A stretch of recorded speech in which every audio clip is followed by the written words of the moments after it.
panneau solaire que les mecs ils marchent. Yo, panneau solaire à radio. Non, mais arrête. Tu m'énerves. Quand on joue à Kika à Mani, Doudéon, au lieu de batterie Chamamba de ça, qu'a dit à radio la voix de Bozovalama, à Kashikapma. Joël Zedou, n'a pas qu'on mobile belle de Donita. Wallahi, Benny Doni, Niada Erkatigun, Abe Pemere. Moria. Nego que Farana, tout ce qui est Farana, Nego Café. Et vraiment, ma vraiment, Randam Vegu, de Bali de Bana, au Kurate. Au cas où la mot bu botu de kate et de Kabana Kumeni. Kumeni wa, Mberezan Kumenadi. E Kasuladi, Masake, ma biboka Kasulade Kume, Igo Masake, Dozo, Gonvo, Kotefolau, Cheningenau, Kafaran Gusuga, nous yenni bede Saro Nyave. Kate Kume, Dugu Biduru Nishegi, Kuyamungedi, Konye Chei. Benve, ou vive, Konye Tienfolae, Tiere là, comme Makadi, Kafo Tiere là, Konye Barakelae, non, et quand vous bife. Benve. Nimba jira ka fa aka jamana Joël Sode ka abi nyon ve ati bo nyon goka ni nde jamana ka nga ke nge juwela ni mi nye kungo soro domi be ka wuli ka jo buluda Joël Sode ka do ye minge o de be ke so be mimba jira ka fa abi nyon ve ala ka aka jesi ala ka kanu jede Joël Sode ka do je suis dans l'assemblée déjà ala ka jijo ka kono président vice-président ou président de l'Assemblée nationale Seydou Oumar Traoré. Et ça, si tu es bas, Yerika. For me, il peut border ta tigela. Bon, il katelinde. Eye do jakulu rasi senga ko MP4 o laba mage kaso iti dabo fena. Nego café. Allez de manso la ou ma folo. Note musoko temeno beka. Est-ce que tout là? Ye 8 mars ye o pambi tashi black ya kanyeshi mali musoma. Kenengere nyana. Muso munumbe togo dala. Nu bi koson, nu bi chike, nu bi logotege, nu bi charbon bo, nu bi chenje bo, nu bi wuli kadjo ke kamanyma ko ke ku yerata. Ambi folni tani la suma, ka tashi black ka la suma bi. 8 mars bido. Abo Jolsi Sedou, o muso kelew aminu mbe ikado duguba kono anga foli buye masake muso mi na nyana masoro masake muso yala ambi foli ke kanya shama mi nye madame Touré Lobo Traoré ikado ndende la kalli gwanzanye ndende nakariyaye ikado nyaye nyana santa mi nye président muso yi mali dugute kwa ka dogon walma yoro kaja Lobo se ma joro mi ana kademe ma se yoro mi afoko kele o dugute mali kono Lobo Traoré amata nyumaya ta kaminu zegere hine ani makari yere kadara kono kasoro yere jirate afoko fla kashimbo ada kashimbo dunda kado wal dunda ala jati kama Lobo Yon Seydou kado Lobo Traoré amba fu muso ka kenaka Yon Seydou ikado foli ani tonni amba ke kanyeshini muso ima mi nye ngi nyini nga Assa Traoré akadugu Assa Traoré Soumele Cissé muso Allah engora muso nyuma fa bil eti yakli sigi ne mi nya to fo ibi pere bitami mais c'est chez moi ngora muso de do madame Cissé Assa Traoré Soumele Cissé furumuso sabali munyu makari ikado ani ngi nyini nga chesiri oyeni muso indai hani ya yinyena ibaro ka fo ndema ngenya mai aka foli bia ngora muso nyuma do Joël Sedou fa ma muso to u ka foli be inyina na de joni madame Keita Aminata Maiga ngo muso to ka foli be ibna mu ngere ibna mu njakwa wala sigi Konare Adamba Madame Konare Adamba aka foli be nga continue wa Madame Damele Oulema Tousso ojoni la présidente de la CAFO OK aka foli be enyina na ministre de la promotion de la femme quoi ojoni Madame Astan Foudé Samake ndado aka foli be muso kele mi mbi gouvernement na bi na mi se katanuni ta ka segere ne ko ne au ministre de la santé Bernadette wa au ministre de la santé Bernadette di anetu do e ko ne ka kene ministre de la santé ministre de la Bernadette environnement di muso mi mbe santé kuna muso chesirile neta do aka wuli ka jo fanga ka bu neta do je la connais pas ablaite mi muso min do no kumi do ninge madame Ndiaye Ramatulaye Diallo Allah hakili jɔn ye wallahi a kun tɛ dɔɔnin kɛ dɛ a kun bɛ dɔ kɛ Jean Seydou gouvernement na Alpha Umaru Konare denmuso tiɲɛ yɛrɛ la muso in bara ka baara kɛ bi Alpha Umaru Konare denmuso ne kɔrɔmuso Kadiatou wa madame Dramé Kadiatou Konare cɛbilen Dramé b'a ta don min woro ta dara fura la ka na di yan jɛka fɔ la a n'a dibisogo ninnu bɛna ban Jean Seydou men Ngeleku Jean Seydou k'a dɔn n bɛ bɔ ni sɛbɛn ye sɛbɛn min n'u k'a ma le focus Jean Seydou k'a dɔn Mokhtar Wane min ye baara ye a b'i ni ka fusaya baara b'i ni ka ɲɛ a bolo k'a sababu kɛ a ye wulikajɔ min kɛ min ye premier ministre ye i k'a dɔn kunnafoni di min ni a hakili bɛ fɛn min ni fɛn min na n'a bɛna jamana ta o bolo kan waasa k'o bɛɛ lajɛlen ka ɲɛ futakakɛ i k'a dɔn a taar'i sɛmɛ i k'a dɔn CNT la a ye kuma ni kuma minnu fɔ bilhak a donna olu hakili la olu y'a dɔn k'a fɔ tiɲɛ bɛ Mokhtar Wane wolo bolo Jean Seydou o de bɛna kɛ sababu ye min ye gouvernement ye a falenni walima ka dɔw yɛlɛma a kɔnɔ a k'i k'a dɔn o bɛna k'a ma wajibi ye sabula n'i ma ɲɛ k'a fɔ i bɛ baara kɛ ni maaw de ye maa minnu i dalen bɔ a la maa minnu bɛ yen ni fangaba b'u la i dalen b'a la k'a fɔ maa minnu bɛ yen u tɛ k'i kɔrɔtiɲɛ sɛbɛnnikɛla ko gouvernement fɔlɔ min sigira a birisi barasara kosɛbɛ Jean Seydou i k'a dɔn sabula dɔw donna gouvernement in na i k'a dɔn o kɛra maako ye a ye nin da bɛɛ lajɛlen y'i ka maa dɔn a la k'an bɛ maa minnu da Jean Seydou sɛbɛnnikɛla ko n'a ma ɲɛ k'a fɔ ayiwa jamana y'a dɔn ɲɛmaaw yɛrɛ dalen don a la k'a fɔ premier ministre baara in a bɛ s'a kɔrɔ a ye katimu min di n'o ye programme ye Jean Seydou i k'a dɔn o ye bɛɛ lajɛlen hakilina minɛ jamana bɛ se ka dilan cogo la yalima gouvernement kɔrɔ min bɛ yen ni maa dɔw nana n'u ka maaw ye k'u don gouvernement na yalima olu bɛ sɔn ka tugu a kɔ wa u tɛna taa fanaya kɛ Jean Seydou yalima u tɛna taa nkalontigɛ kɛ yalima u tɛna taa janfan kɛ wa o tuma wajibi don Mokhtar Wane kan a yɛrɛ hakili tun bɛ nin na a bɛ waati jan bɔ k'a fɔ gouvernement yɛlɛmani k'a k'a yɛrɛ sago ye a dan bɛ cɛ ni muso minnu na minnu bɛ se k'a ka baara kɛ Jean Seydou sabula ale tɛ salibaatɔ fɛ Jean Seydou a tɛ ayiwa dɛsɛbaatɔ fɛ a tɛ ayiwa baarakɛbali fɛ Jean Seydou Mokhtar Wane dun a nakun ye min ye nin waati damadɔ in kɔnɔ jamana katimu ka boloda jamana ka basigi votow ka labɛn jamana sarabolo bɛɛ lajɛlen ka sinsin i k'a dɔn ale nakun y'o ye cɛ minnu ni muso minnu bɛ se k'o kɛ a bɛna wele bila olu ma n'a fɔra ko gouvernement cira ko yɛlɛmali kɛra a ka nin kamana gan sabula Mokhtar Wane futakakɛ i k'a dɔn a cɛsirilen bɛ kosɛbɛ baara foyi t'a la bilen i k'a dɔn jamana yɛrɛ ɲɛta ani dabali kura ka tigɛ nin kun ye sɛbɛn ye an ye min zalo ka bɔ focus kɔnɔ a ka bi bɔli la Dabatungara ni ko nalama ma ko sini ye kɛlɛ ye a bolo kurulen bisi siga t'o la tɛgɛ don ka bɔ ni sɛbɛn ye an ko min ma info matin sɔgɔmadala kunnafoni Ablaye Ouattara nin y'a ka sɛbɛn ye Ablaye Ouattara ko maa min n'a bi soli ka taa yɔrɔ ja ale de bi soli ka bɔ a ko fɛn min ye jamana kuntigi ɲini a wuli ka jɔ a n'a baara minnu n'u kuma fɔlen bɛ san 2022 don o sera ka ban a ko jɛkulu kura dɔ sigira u ko min ma mouvement bɛnkan n'a sɛmɛnen bɛ Seydou Kulubali la sira Seydou Mamadou Kulubali PDG de Sira Marakalakaw ka Seydou wa a bɛ s'a donni kɔrɔ Segukaw ka Seydou Marakalakaw ka Seydou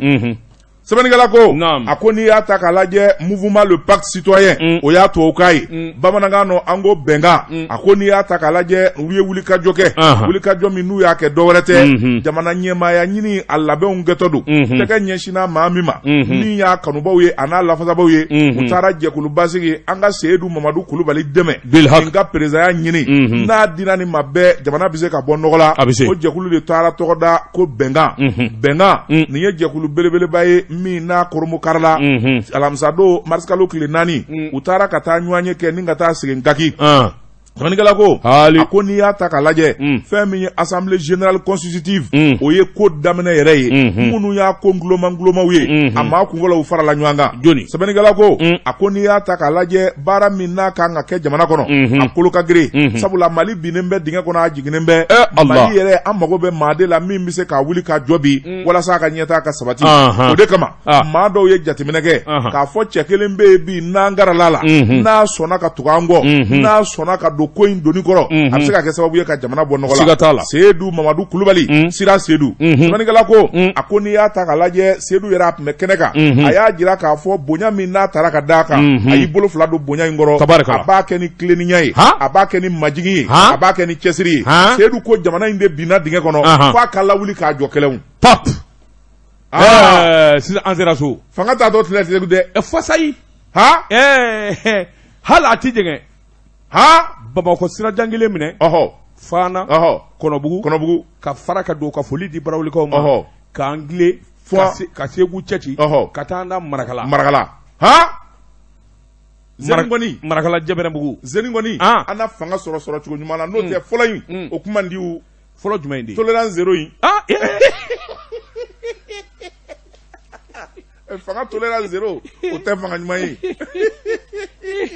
sɛbɛnnikɛla ko a ko Sira Seydou Kulubali a ko jɛkulu min sigira a diyara a ye o tuma wulikajɔ min kan ka kɛ o de ye jamanadenw ka fara ɲɔgɔn kan bɛɛ ka ɲɔgɔn sɔrɔ hakilina kelen na sabula fɛn min ye jɛkulu in ye u bɛ min nɔfɛ o de ye k'a fɔ politique la farafarali ta ɲini ani jamanadenw kɔ don ni ɲɔgɔn na o ka dabila nka fɛn min ye jɛkulu tɔndenw ye u ye min laɲini dɛ o de ye Seydou Kulubali n'o ye Sira Seydou ye Adema k'i bolo ɲɛsin a ma dɛ u b'o de kɔ a ka kɛ Adema ka candidat ye n'o kɛra bɛɛ o tuma jɛkulu wɛrɛ tɔ minnu bɛ yen n'olu ye fara ɲɔgɔn kan jɛkulu ye olu bɛɛ lajɛlen kɔni bɛn'u bolo don a kɔrɔ min bɛ se k'a to Sira ka sɔrɔ nka Adema ko min n'o fɔlen filɛ o ɲɛ ka misɛn dɛ sabula ka kɛ Adema ka candidat ye wo misɛn caman bɛ ani cɛtigɛ caman bɛ yen n'o ye primaire ye f'i ka tɛmɛ o fɛ fɔlɔ kunnafoni filɛ nin ye an ye min salo ka bɔ info matin kɔnɔ sɔgɔmada la kunnafoni Jɔnsi Seydou su min bɛ ja kabini fitiri i b'o ja dɔn Jɔnsi Seydou k'a dɔn n bɛ bɔ ni sɛbɛn ye sɛbɛn min n'u ka ma l'indépendant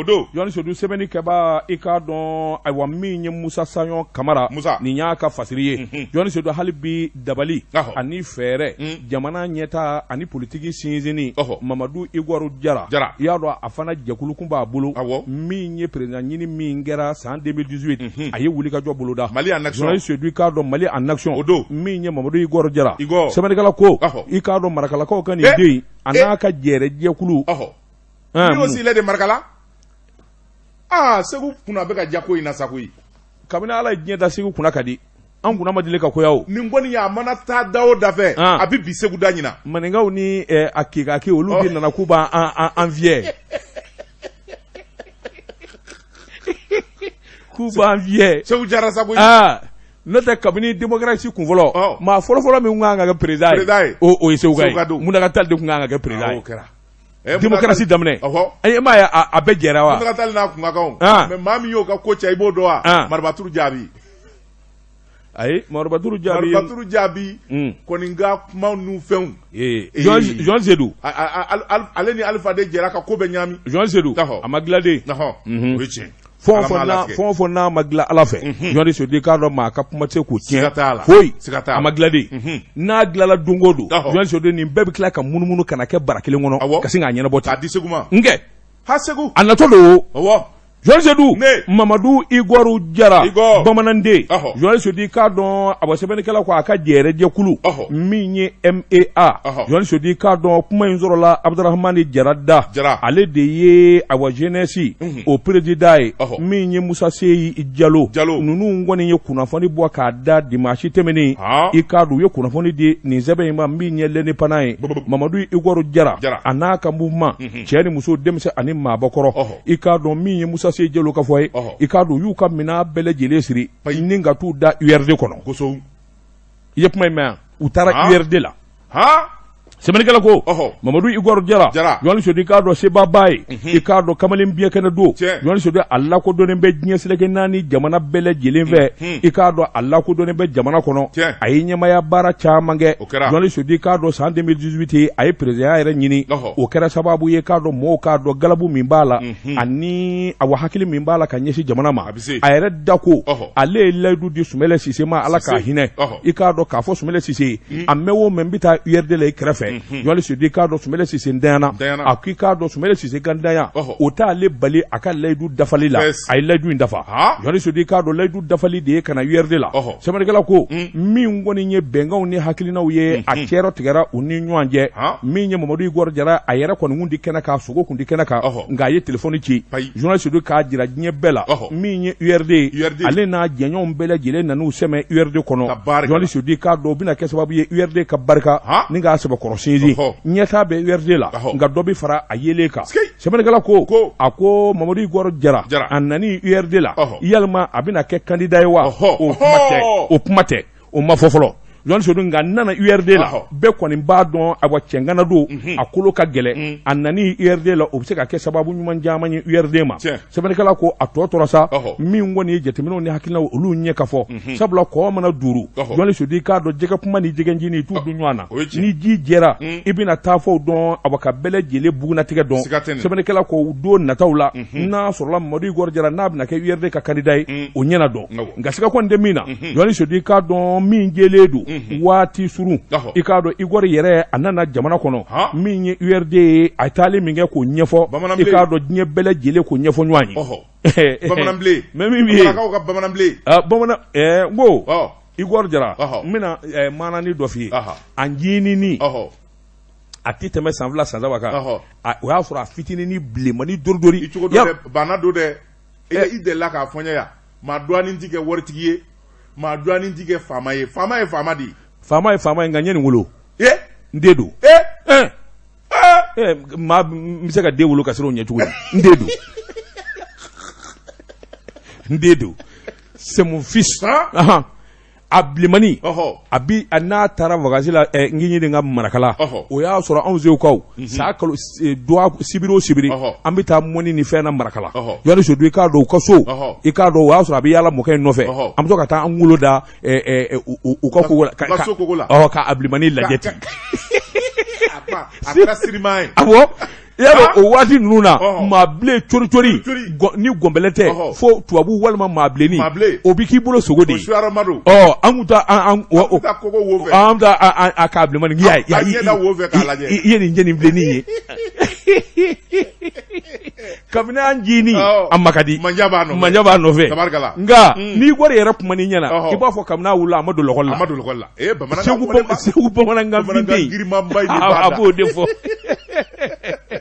nin kun ye sɛbɛn ye an ye min bɔ l'indépendant kɔnɔ a ka bi bɔli la daba tun kana ŋanatigiya ka fisa ni ŋanaya ye siga t'o la tɛgɛ dɔw ka bɔ ni sɛbɛn ye an ko min ma le prétoire parce que b'a n'o ye Ismaël Jara ye nin y'a ka sɛbɛn ye Ismaël Jara ko ŋana belebeleba dɔ b'an ka jamana kɔnɔ n'a y'a ja a b'a sanga togolɛw ka jamana kuntigi ma n'o ye Patrice Talon ye nin jɛ in a b'anw ka jamana bolo chance belebeleba don a tɔgɔ de Ibrahima Jawara a ye wuli ka jɔ ani cɛsiri min kɛ jamana kɔnɔ a dɔnnen bɛ karo dilan usine fɔlɔ min n'a y'o dasi an k'o ma Stone Mali kana karo sa kɔfɛ karo min n'a kɛra waso fɛnba ye sabula farafinna bɛɛ lajɛlen girinnen b'a kan dɔnnikɛla ko Ibrahima Jawara o dɔrɔn tɛ wuli ka jɔ ni cɛsiri min b'a bolo faso kanu min b'a la ani jamanadenw ka bɛn ni ka jamana lafiya o hakilina minnu b'a la maa caman yɛrɛ kɔni bolo bi Ibrahima Jawara tɔngɔ ni saga min b'a la a kan k'i kanbɔ jamana kuntigiya nɔfɛ o hakilina t'a la sɛbɛnnikɛla ko a ko n'i y'a ta k'a lajɛ Ibrahima Jawara a bɛ fɛn min ɲini bi o de ye jamanadenw ka lafiya sabula a yɛrɛ ko san 50 sɔrɔla ale ye wuli ka jɔ ni cɛsiri kɛ ka nafolo ɲini nafolo sɔrɔla an bɛ don min na ko bi ale bɛ min jɔrɔ ale yɛrɛ jɔyɔrɔ bɛ kɛ mun ye faso kɔnɔ mun de bɛ se ka yira jamana kɔnɔ k'a fɔ Ibrahima Jawara a ye nin kɛ sɛbɛnnikɛla ko a k'o de kama a kulera ni faso ye faso bɛ se ka dɛmɛ cogo min a kulera waati min na o y'a sɔrɔ jamana bɛ gɛlɛya la sabula bɛnbaliya ɲɔ ɲalen b'an ka jamana kɔnɔ don o don buna hadamaden de bɛ fa maaninfinw hakili fɔlen bɛ ɲɔgɔn kɔ bɛɛ lajɛlen diminen bɛ a nana wuli ka jɔ kɛ ka jɛkulu belebeleba sigi u ko min ma mouvement malien tout court mouvement malien tout court a kɛra sababu ye kɛlɛba Mali min tun bɛ kɔrɔnfɛla na sigiɲɔgɔnmaw yɛrɛ dama ni ɲɔgɔn cɛ o ka ban kɔrɔnfɛma tilebinfɛma baninfɛma babafɛma bɛɛ lajɛlen k'i yɛrɛ dɔn jamanaden ye bɛɛ lajɛlen ka kɛ kelen ye ni ka fara ɲɔgɔn kan Ibrahima Jawara ni jɔnjɔn kan ka di maa ma Mali la bi a kan ka da ale disi la n'a y'i ja a fɔ prix Nobel de la paix sabula fɛn min ye an baden minnu bɛ yen n'o ye tamasɛkiw ye u yɛrɛ dama ni ɲɔgɔn cɛ k'a fɔ k'a ban tamasɛkiw ni kɔrɔbɔrɔw ni ɲɔgɔn cɛ ka bɛɛ kuma fɔ an ka sɔrɔdasiw ani marifatigiw ni ɲɔgɔn cɛ ka sigi ka fɔ kɛ hali mugu bɛ ci yɔrɔ min na ka t'i jɔ ye k'a fɔ marifatigiw ye a ye sabali a ye marifa bila an ka kɛ kelen ye Ibrahima Jawara a y'o kɛ o de kama sigi ka fɔ ba ani wulikajɔba min kɛra Gawo dɔgɔkun furancɛ in na n'o kɛra kunbɛnba ye vice président de la transition Assimi Goïta ɲɛmaaya tun b'ale yɛrɛ bolo u k'u tɛ taa fiyewu fɔ Ibrahima Jawara u n'o de ka taa ɲɔgɔn fɛ sɛbɛnnikɛla ko Assimi ko ni Jawara t'a la ne fɛnɛ t'a la awɔ ne dɔgɔnin sera o yɔrɔ ma e kunna ka di koyi nka Ala ye fɛn di ne ma sa nka ale bɛ se ka taa ni ɲɔgɔn na jagarija kɛnɛ kan a kɔrɔkɛ fa kelen ba kelen o t'a nɔfɛ n t'a ɲɛf'i ye de avion labɛnnen Asimi de ye ɲininkali kɛ jɔn ni jɔn bi taa u nana lisi d'a ma ko Jawara t'a la wa mais Asimi la ne ko mais finalement n bɛna taa tiɲɛ fɔ sisan mais comment il fait-il que Assimi Goïta peut m'oublier mais non mais arrête c'est Ismaël Ouagé allez de y'a bɛɛ labɛn Ismaël Ouagé joni Ismaël Ouagé kɛ mais le même Ismaël Ouagé mais c'est mon petit c'est mon petit ale bi se ka taa réconciliation kɛ cogo di daba t'a la n denkɛ ye mun de ye o bɛ yɔrɔ jumɛn sa an ka se u ka den Malick Diaw a ka denkundi don an ye café min a ka denkundi kɛnɛ kan Malick Diaw ale de bi CNT kunna bi mais il oublie son il est la deuxième personnalité mais il oublie son tonton hein non il faut le rappeler mais attention Amadou dɛ mais c'est quoi attention hein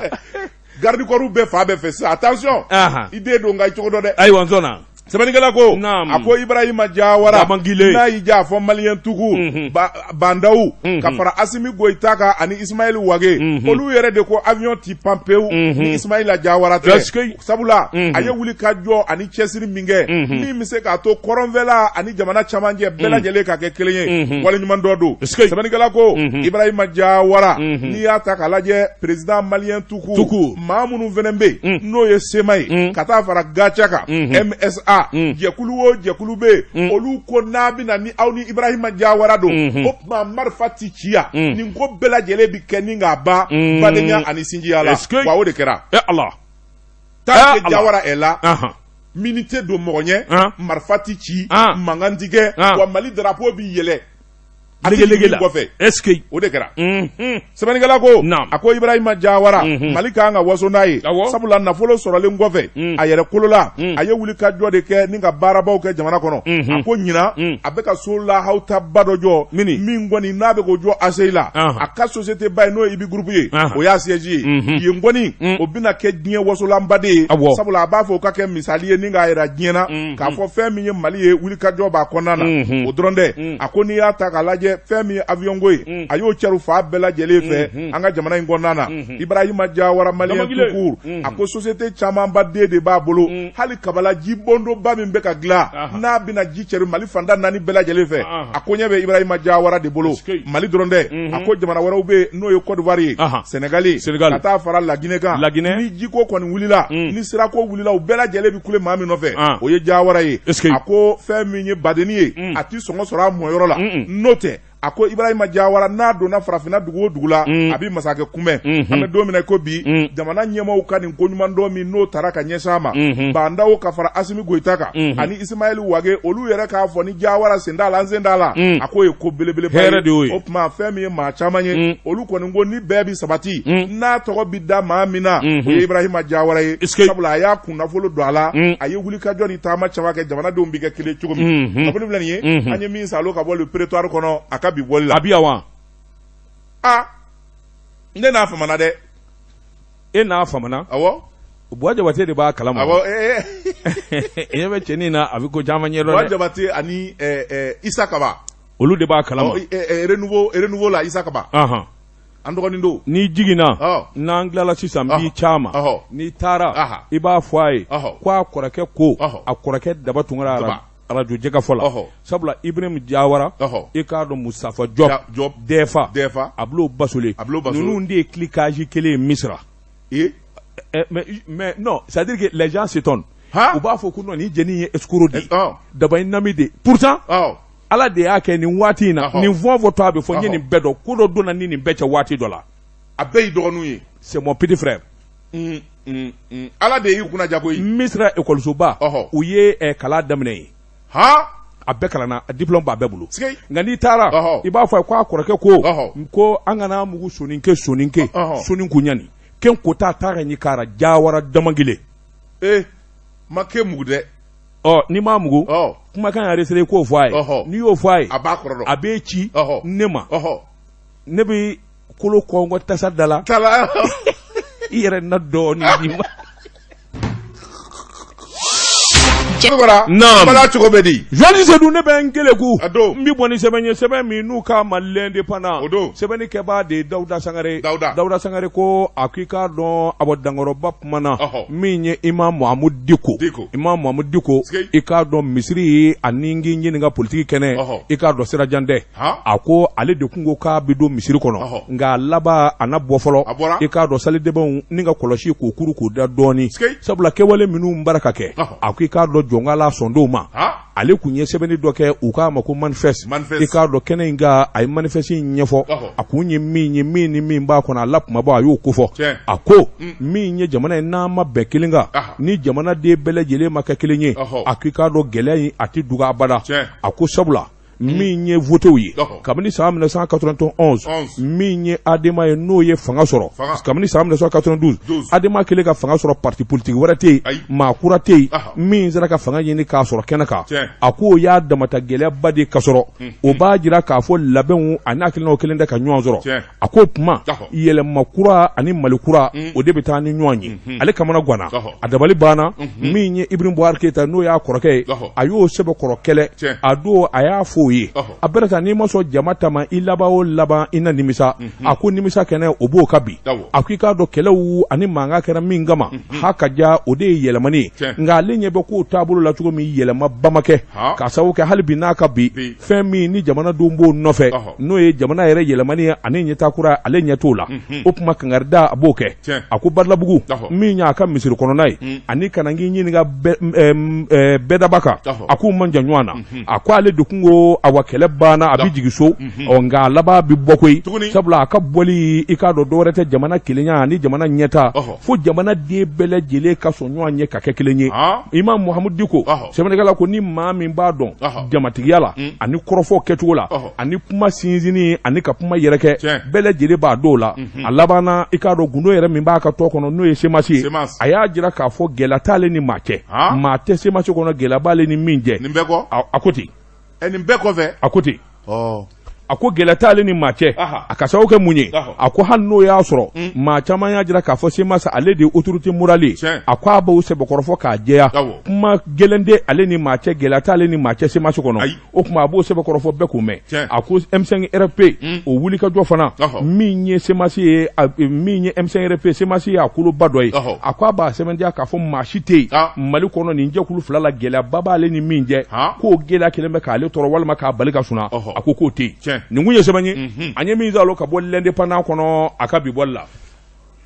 daba tungara bɔɲɛ laban ye boli kana siga tɛgɛ don ka bɔ ni sɛbɛn ye an ko min ma le funèbre ko ɲɛɲinina sɛbɛnnikɛla n'o ye Burama Keita ye nin y'a ka sɛbɛn ye Burama ko jɔnni b'a fɛ ni ye Babani Sisoko ye Fundaga Babani Sisoko Danbiyakaw ka maire jɔnni b'a fɛ Babani balolen ni k'a senbɔ kow la janfa kɛnɛ kan o ɲininkali fɛn min bɛɛ sura kingi ɲaɲa ni lege ɲaɲa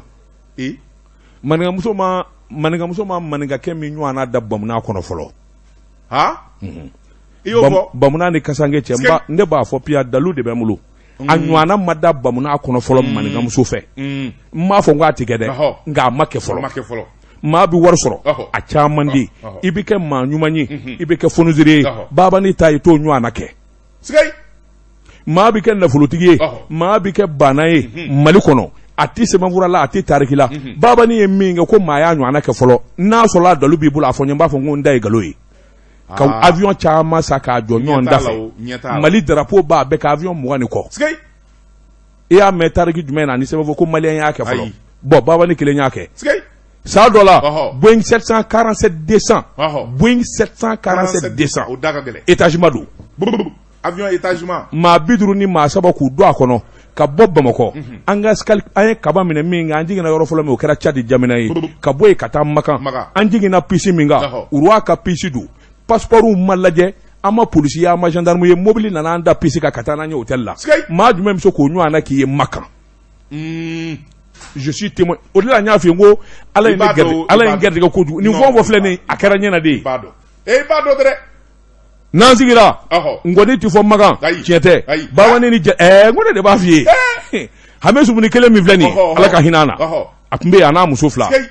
Finɛ Bayini tun bɛ yen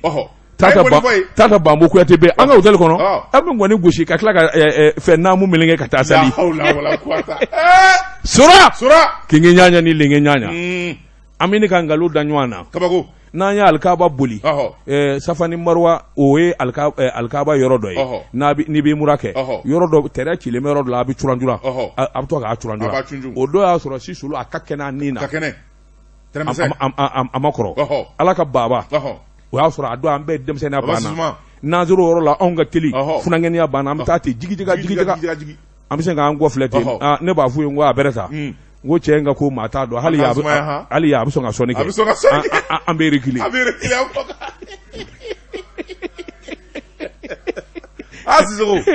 an bɛ reculer ka an b'a reculer a yɛrɛ mana anw ye a b'a dɔn k'a fɔ tiɲɛ yɛrɛ la ninnu kɔni n ko an tilalen imura la an bɛ kare kɔnɔ ka kuma surunya an bɛ taa so ne wula kɛ n jɔ kare kɔnɔ cɛkɔrɔbaw bɛ yen musokɔrɔbaw bɛ yen n ko jama ma alisamɛ jama ni ala ye se k'an min ye an ka segin ka na tuguni n'o tɛ maa ma nana ni imura in na an bɛ nana baba ni bilasira si ta ma minɛ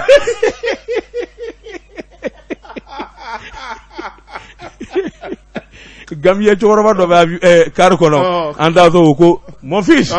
i bɔra tiɲɛ fɔ i ye i bɔra tiɲɛ fɔ na Gambia tun b'a nɔfɛ de il y avait des Gambiens des Mauritaniens bɛɛ tun bɛ yen an bɛɛ faralen don ɲɔgɔn kan maa tɛ yen Babani ka so maa tɛ yen maa kelen ale yɛrɛ kelen de ye maa ye n'o tɛ maa tɛ yen maa si tɛ yen a kelen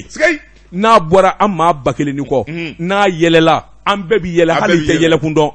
minnu bɛ sɔn na olu bɛ girin ka jama woyo k'a ma o bɛ ɲininkali kɛ olu wuli ka ɲininkali ko mun kɛra an b'a fɔ n ko Babani yɛlɛla o fana b'i suru yɛlɛ k'a t'a dɔn min don n ko anw yɛlɛla ka ban koyi naam sɛbɛnnikɛla ko o Babani Sisoko a fasolamaw n'o ye dabiya ye u ye Babani dɔn sabula fɛn min ye debiteya ye u y'o d'a ma san caman o tɛmɛnen kɔfɛ ka bɔ yen debiteya ni mɛriya u y'a fila fara ɲɔgɔn na k'a di Babani ma sɛbɛnnikɛla ko a ko hali bi Babani bɛ dabiya mɛriya de la dabiya an bɛ don min na ko bi sɛbɛnnikɛla ko Babani yɛrɛ a kɔrɔla a sɛgɛnna ngo n'a ta bɛ fɛn min ye dugudenw ye u ka danaya b'a kan sɛbɛnnikɛla ko a ko Babani a ye wulikajɔ kɛ ka mɛriya min sɔrɔ a m'a kɛ ni waso ye a m'a kɛ ni kunkɔrɔta wɛrɛ ye a y'a kɛ ka bɛɛ lajɛlen bila a yɛrɛ dungɔ na maa minnu b'a dugu ma n'o y'a ka adjoint ye a ye bonya ni karama segin bɛɛ ma o yɛrɛ de kama Babani Sisoko kun ye lettre sɛbɛn min y'a ka danga ye dɛ ka signature latɛmɛ o ma ni danaya da i kan ko minnu bɛ n'olu ka teli olu ɲɛnabɔ sani ne ka na o tɛ danaya ye wa kosɛbɛ i ɲɛ b'a la cɛ n gariyalen han kari jama sɛbɛnnikɛla ko a ko Babani Sisoko y'o lettre min ji jaa parti dɔ bɛ yen n'o ye RPM ye o maaw bɛ yen olu kɔni tun bɛ ka occasion de ɲini u bɛ ko in yɛrɛ talon ka bɔ Babani ni ɲɔgɔn tɛgɛ kɔnɔ cogo min na sɛbɛnnikɛla ko a ko n'i y'a ta k'a lajɛ a ye sɛbɛnni kɛ ka ci Mamadu Kuyate ma o de y'a ka danga ye k'a fɔ k'i jija baaramisɛn minnu bɛ senkɔrɔ a k'olu kɛ o min kɛra dɛ a ko jaa Babani a kun ye wulikajɔ kɛ député kalafili min tɛmɛna san 2020 anw da yi Adema ni RPM kun bɛ lisi kelen ka dabiya mara la o tuma Babani a ma taa olu soutenir min kɛ olu kɔni kun bɛ k'a kɔnɔ tournant la olu kɔni bolo sa nin kɔni ye occasion ye an bi ko bɛɛ lajɛlen ɲaami sɛbɛnnikɛla ko Babani y'o lettre min kɛ u dalen filɛ don kurutu la ka taa lettre langolo dɔ labɛn k'a kɛ i n'a fɔ Babani nin y'a démissionné ka bɔ dabiya mairie la o tuma olu RPM u bɛna ka na mairie minɛ sɛbɛnnikɛla ko u kun y'u ka ko labɛn koyi sabula u taara ka taa sɛbɛnni kɛ ka taa da préfet ɲɛkɔrɔ o don n'u fɛ fili la sabula o ye décision bɔ k'a fɔ Babani tɛ maire ye tuguni o ko yɛrɛ taara tribunal la tribunal y'a jira k'a fɔ nin ko in ye galon labɛnnen de ye o tuma fɛn min ye préfet ka décision ye o annulé la o mois d'aw ma dɛ u labanna k'a fɔ diyagoya maa de b'u bolo ko fɔ n'u t'o sigi maire la n'o ye Modibo Keyita tɔgɔ dɔ ye bɔnɛ n'a bɔ a la o Modibo Keyita yi u ye wulikajɔ kɛ k'a fɔ fɛn min ye sini ye n'o bi bɛn mars kalo tile 9 ma k'u b'o sigi o laban u nana lettre kɛ ni k'a ci ministre l'administration territoriale ma o nana ko in lajɛ kɛ ka jateminɛ kɛ ka taa ko sɛgɛsɛgɛ ka t'i bolo da kisɛ kan gaki k'a dɔn k'a fɔ nin ko in ye namara ani janfa labɛnnen o don ministre ko ni dɔ ye cɛ ye o k'a bilarɔ a ko maa o maa bɛ n'u bɛ ko in na k'u k'a jɔ tout de suite très bien o ye sɔrɔsi ye o Jean Sisedou colonel Ablaye Maïga Jean Sisedou Mali yɛrɛ e k'a lajɛ cɛ min ye nin ka faso ye Jean Sisedou ye hali n'a sɔrɔla o ko k'a t'a fɛ mairia dabiya mairia mun bi sɔrɔ a la foyi ti sɔrɔ a la bonya dɔrɔn don foyi t'a la hali ni fɛn min sɔrɔ a la journaliste du k'a dɔn maa min ye nin k'a faso ye ka misiri jɔ ka sirimaso jɔ ka kulu ci k'a yɛrɛ kɛ ka avion jigi kɛnɛ jɔ ka dugu ci k'a bɛɛ jɔ i bɛ so o so kɔnɔ Babani ka so jɔlen don o ma sa o balolen don n'o ko mairia ka d'a ye an tɛ hinɛ ɲɔgɔn na an tɛ hinɛ ɲɔgɔn na polisimaw tɛ ɲuman dɔn dɛ bon n'u tɛ ɲuman dɔn u bɛ Ala tame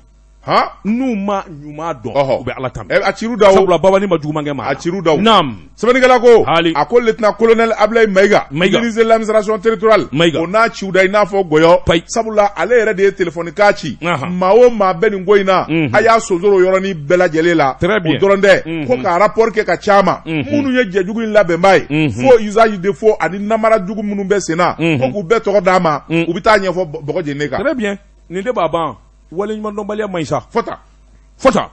Johnson du cɛ fila bɛ jamana in kɔnɔ minnu ye u faso jɔ ka fɛn k'u faso ye a ɲɔgɔnna ma deli ka kɛ n k'a f'i ye wa Babani Sisɔkɔ kelen filanan Seydou Nandomɛ fila misiri y'a faso la 1,5 milliard yan'o cɛ a yɛrɛ wolola dugu min na o ye Kama ye Kama ni Bajangara ni ɲɔgɔn cɛ dugu o dugu bɛ yen misiri lycée école fondamentale k'a bɛɛ équipé k'a ban d'une valeur de plus de 7 milliards n t'a dɔn o maa fila ma ko minnu maa fila tu as oublié non Saba journaliste Seydou Basabugu wa Basabugu dɔrɔn tɛ dɛ Bɛlɛdugu i ka dugu i bangena dugu min na o ye Basabugu ye n b'o kɔndi ye wa Basabugu dugu n'i y'a maa fara ɲɔgɔn kan a tɛ tɛmɛ maa 400 kan e ye mun de kɛ ye bɔndala de ka te premier nga Zara premier mi te Zara premier tumbala cogo bɛ di daba tungana ne bɛ n tɛgɛ don ni kɔni sɛbɛn ye an ko min ma le soir de Bamako wula Basiriba n'o ye Yusufu Konate nin y'a ka sɛbɛn ye Yusufu ko ni maa ye cɛsiri kɛ a bi dɔ ye an baarakɛ ɲɔgɔn n'o ye Kasimu Tarawele radio Kiledu la a kanubaw a n'a lafasabaw minnu ye tɔn sigi Club des Amis Kasimu Tarawele k'a tɔgɔ d'a la u ye wuli ka jɔ dɔgɔtɔrɔw ma k'u dɛmɛ u taara caman di commune 5nan o dɔgɔtɔrɔso o kɔnɔna na sɛbɛnnikɛla ko a ko n'i y'a ta k'a lajɛ fɛn min ye quartier Mali dɔgɔtɔrɔso Sibirido Marsikalo tile 6 lajɛw kɛra an bɛ waati min na i ko sisan fɛn min ye dɔgɔtɔrɔw ye u mago bɛ fɛn min na n'o ye gan ye ani safinɛjiw min bɛ kɛ sababu ye ka baara ɲuman kɛ bana min yɛrɛ bɛ n'o ye coronavirus ye masikew ani bavɛtiw a n'a tɔ bɛɛ lajɛlen fɛn min ye Kasimu lafasabaw ye u taara ni ka t'o di sɛbɛnnikɛla ko minnu taara baara in kɛ Mamadu Tarawele ale kumana a y'a jira k'a fɔ olu kɔni ka wuli ka jɔ ye maaw bɛ se ka dɛmɛ cogo min na ni k'u lafiya sigida la kɛrɛnkɛrɛnyana maa min yɛrɛ bɛ ni olu b'o nɔfɛ n'o ye Kasimu Tarawele ye radio Kiledu la a ka hami ye bɛɛ lajɛlen bɛ se ka kɛ kelen cogoya min na sɛbɛnnikɛla ko a ko Kasimu yɛrɛ a bɛ baara min kɔnɔ n'o ye journalisiya ye a y'a kɛ ni bonya ani karama ni cɛsiri ye o de la olu tugulen b'a la o cogoya kelen na secrétaire général n'o ye Mamadu Berete ye ale fana kumana a ko min y'u bila nin baara in na o de ye k'a fɔ olu yɛrɛ nana baara boloda kɛ n'o ye plan d'action ye san 2021 nin b'a la commune 5nan CCRF n'o tɛmɛna ka bɔ yen o tuma u bɛ wuli ka jɔ kɛ o bɛ taa ka t'olu kɔnɔ furadiw ani wuli ka jɔ caman wɛrɛ u bɛ na o kɛ o tɛmɛnen kɔfɛ ka bɔ yen fɛn min ye olu ye denmisɛnw ye denmisɛnninw bɛ se ka dɛmɛ sira o sira fɛ ani denmisɛnninw jɔyɔrɔ bɛ se ka kɛ sira o sira ye min bɛ se k'a to jamanajɔ la o fana k'u jɔyɔrɔ kɛ u k'u b'o baara bɛɛ lajɛlen kɛ a ko n'i y'a ta k'a lajɛ olu yɛrɛ ka hakilina de don min n'a sinsinna Kasimu Tarawele yɛrɛ fɛ Usumani Keita ale ye surveillant général ye centre de santé référence commune 5 a nisɔndiyara sabula nin wale min n'a talen filɛ denmisɛnw fɛ ka ɲɛsin u ma koba don sabula a bɛ kɛ sababu ye ni ka banabaatɔw dɛmɛ ani banabaatɔ somaw olu kɔni nisɔndiyara kosɛbɛ wa u ye ko in bila bɛrɛ la Kasimu Tarawele radio Kiledu waso bɛ se ka kɛ n'a ye bi tabarakala c'est comme ça le travail ah oui bravo félicitations Yɔnse dun bɛ bɔ ni sɛbɛn ye sɛbɛn min n'u k'a ma humanité hadamadenya sɛbɛnni kɛba i k'a dɔn a to a de ye ko wa n'a ɲɛf'iye kɔfɛ Yɔnse dun a k'i k'a dɔn directeur général de la police nationale Yɔnse dun k'i k'a dɔn mankan wɛrɛ bɛ a polisi kuraw tali la Yɔnse dun i k'a dɔn sabula min ye liste définitive ye i k'a dɔn u y'o sɛbɛnfura bɔ k'a jira k'a fɔ ninnu bɛɛ lajɛlen kɔni bɛna kɛ polisi kuraw ye Yɔnse dun k'i k'a dɔn fiɲɛ bɛɛ fiɲɛ jugu a ko sabula olu ye sɛgɛsɛgɛli kɛ ka ɲininkali kɛ maa saba bɛ a nin polisi kuraw cɛ la Yɔnse dun k'a dɔn hali CEP 6e examen Yɔnse dun olu hali CEP t'u bolo ne yɛrɛ ka fisa n'u ye la hawla CEP t'u bolo Jɔn Seydou a ko olu ka kunnafoni ɲini na ni maa saba bɛɛ lajɛlen bi commune 4 na Bamakɔ yan Jɔn Seydou k'a dɔn ninnu kɔni passera cogo o cogo ka taa polisiya la sabula ayiwa i ka taa polisiya la fɛn dɔw fɔlen don o ye wajibi ye fo k'a sɔrɔ defu diplôme min b'i bolo o tɛmɛnen kɔfɛ min ye permis de conduire n'o ye mobili boli sɛbɛn ye o fana ka k'i bolo Jɔn Seydou k'a dɔn diplôme wɛrɛ minnu b'olu sanfɛ o bi ɲɛ nka ninnu jukɔrɔla la i ni polisiya tali man kan abada a ko ni maa saba tari yɛrɛ sɔrɔ polisiw tali la cogo di wa u passera koyi Jɔn Seydou a ko i k'a dɔn diplôme langolo ani nkalon ni namara maa ko wari bɛ n bolo walima se bɛ n ye o damanda de bɛ taa minnu yɛrɛ kɔni bɛ n'olu n'a tali ka kan Jɔn Seydou k'a dɔn u bɛ bila kɛrɛfɛ sɛbɛnnikɛla kɔni gɛlɛya damadɔ in de bɛ jamana kɔnɔ polisi directeur kura dun a dɔnnen don k'a fɔ maa jɔlen don a bɛ ko caman galama a tɛ sɔn namara ma Jɔn Seydou k'a dɔn kuma kɔni volet fila a ye n'a sɔrɔla a ye kuma in mɛn a ka segin concours in ni ka sɛbɛnfuraw ta k'u lajɛ tiɲɛtiɲɛni ka tiɲɛ na Jɔn Seydou k'a dɔn ŋanamu caman b'a la a ko yɔrɔ min ni npogotigini dɔ kɔnɔma delila ka taa polisiya la k'o laban taara jigin a ko i k'a dɔn maloya da kɔni ye n'a ma ɲɛ k'a fɔ finitigilakaw bɛ taa Jɔn Seydou a ka ta ka kɛ maa ye minnu n'a tali ka kan a diplôme bɛ minnu bolo walima a ka di minnu ye o de bɛ kɛ sababu ye an ka finitigilakaw u ka jɛya o de ka ɲi nin kun ye sɛbɛn ye an ye min bɔ humanité kɔnɔ a ka bi bɔli la Dabatungara humanité an b'u fo bi ta ye ko an t'a bila yan an b'a bila yan Jɔn Seydou waati n'a ka waati ma se bi ta kɔni an b'a bila yan an b'an kɔ kɛ nakɔ kɔlɔni kɔ ye i k'a dɔn farikɔnɛjɛkɛlaw Burapele ani Sidi olu kɔni bɛ labɛn na sa farikɔnɛjɛ ka na u choisi da kan président k'i ka fara na han président jumɛn ye Mamadu Nama Keita k'i ka fara ne la le président des présidents ko je suis le Nelson Mandela malien a ko je suis le Nelson Mandela malien président suné de doigt ko ko ale président ye ko ye chef de cabinet c'est sûr que Mamadou Nama ye nin fɔ n b'a ɲininka qui est chef de cabinet chef de cabinet ne ko mango Seydou Sismadou ko il est chargé de mission o kuma ne burankɛ kun vieux blé est chargé à la communication. Très bien. Jɔn Seydou k'a dɔn surafana t'o ma du su na c'est bɛ kɛ nin gafe kelen ka nɛgɛ ɲɛ 20 nɛgɛ ɲɛ 21 sanga 30 ne bɛ se ka na kumaso kɔnɔ i k'a dɔn bamanankan jɛmukan k'o bolo da ni ne wulila i k'a dɔn Dankɔrɔba bɛ n'i cooko Seydou Tarawele bamanan a ka kalanden i k'a dɔn Dozo den ni Dozo ba i k'a dɔn Touré ale bɛ n'i sigi Madame Touré Jɔn Seydou ni Ala sɔnna a ma sini sɔgɔma an bɛ ye kɛnɛ kan sɛbɛnfura kuraw bɛ bɔ k'olu lakali bi nɛgɛw kɛrɛfɛ yen Mamutu Suruni journaliste Seydou sini anw bɛ taa nɛgɛ la mun bɛ yen coupe faso ɲɛta a coup d'envoi 3e édition a bɛ di nɛgɛla sini wula fɛ su fɛ wula fɛ ka don su la o ye musow ka 8 mars ye le parrain Seydou Umar Traoré i b'o fana ɲɛmaya la ayiwa baasi awɔ tiɲɛ yɛrɛ la e bɛ don nin ko in na o e bɛ don nin ko in na yan ne ko a ka dugutigi bɛ yan jɔnni a ka jamana dugutigi kɛ dugutigiya a bɛ yen e m'a fɔ ko dugutigi ko ne ka taa k'i ka taa k'a bɛ misi d'i ma misi in mana dɛ ko ne tɛ taa ni n ka misi mana